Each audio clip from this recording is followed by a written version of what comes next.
Okay, this is number 5, final review, first semester geometry. Our directions are to determine whether the triangles are congruent. What I want you to do is write the given information and any information you can deduce.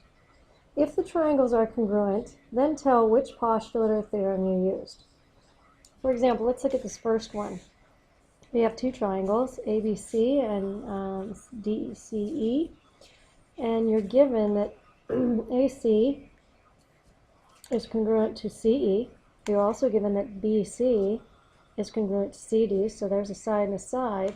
But we know that this angle right here for ACB is going to be congruent to DCE because they are vertical angles. So you've got two sides and an angle. Now what you have to decide is, how does that angle fit in? It has to be side, angle, side, so it has to be an included angle. Side, angle, side.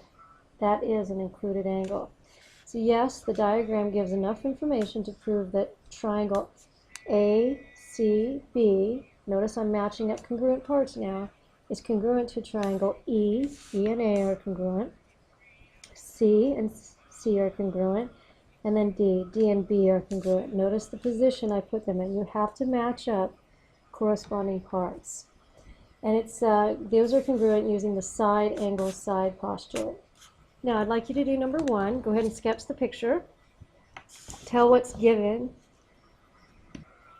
So what you have that's given, what you know, and then you're going to write yes or no as to whether you have enough information to prove the triangles are congruent. Once you've done that, turn the recording back on.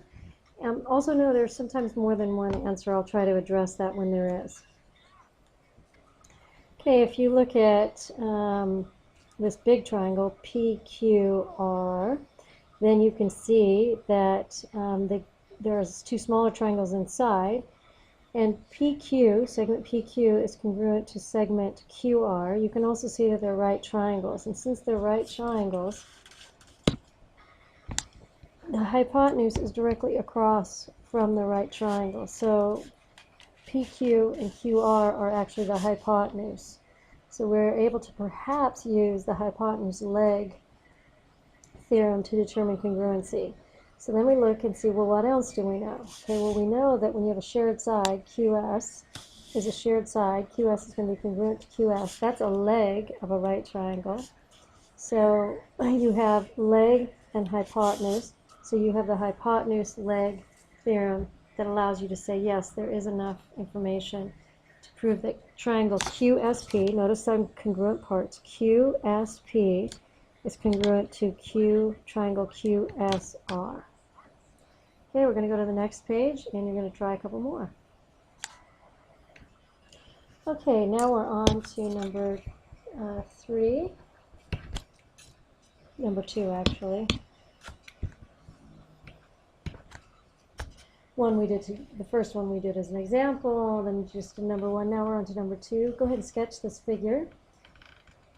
And then you're going to determine whether the triangles are congruent. Write the given information and any information you can deduce. If the triangles are congruent, then tell which postulate or theorem you used. Now I'm going to use a highlighter to help you with this a little bit. So we're going to go highlighter and make it, I guess we have to go thick. Okay, this is one triangle right here. There's one triangle. Here's the other triangle right here. So I'll get rid of these in a minute. But you can see they're overlapping triangles. And you can see that they have some shared things. So go ahead, and now that you've got that, let me take them back off again. Now you've seen that. A little easier to work with. Okay, now go ahead and write what you have been given, then write what you also know, and then make a determination. As soon as you finish, turn the recording back on. Okay, so you were given that angle A and angle C were congruent. You're also given that angle CBD is congruent to angle ADB.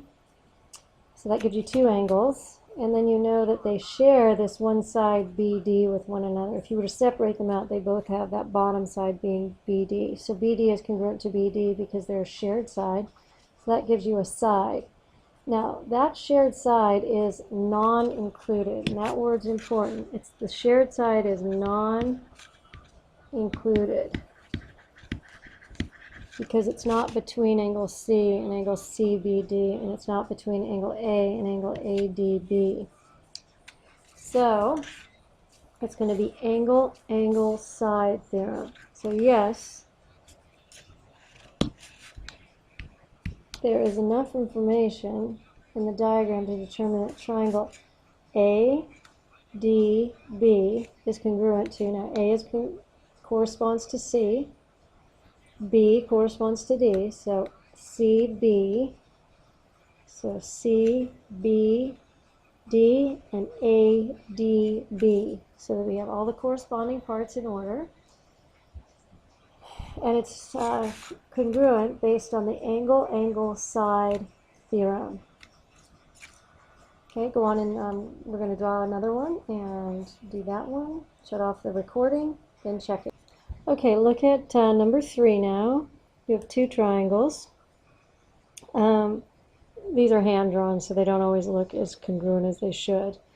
Again, we are trying to determine if we have enough information to be able to deduce that the triangles are congruent based on a certain postulate or theorem. So R, S, T, and U. Go ahead and write what you've been given, what else you know, and then write whether you have enough information or not. Then turn the recording back on and check your answer. Okay, so we know that RS is congruent to ST, that's a side. We know that angle RUS is congruent to angle TUS, which is also given. We also know that shared sides, which is SU or US, is going to be congruent to one another. So we have two sides and an angle. Well, the only postulate that we have available to us with two sides and an angle is side, angle, side, which means that it has to be an included angle. That's not going to happen here. We have, and let me just highlight it for you, we have a side, and then we have another side, and the angle would have to be RSU in order to be part of the side, angle, side congruency postulate, and it's not. So we do not have enough information given what we have. If I had angle RSU and angle TSU, I would have enough information, but I don't. I have a side and an angle, and there's nothing that's side-side angle. So it is a non-included angle, the one that we're given, and so therefore we cannot use side, angle, side. So our answer here is going to be no,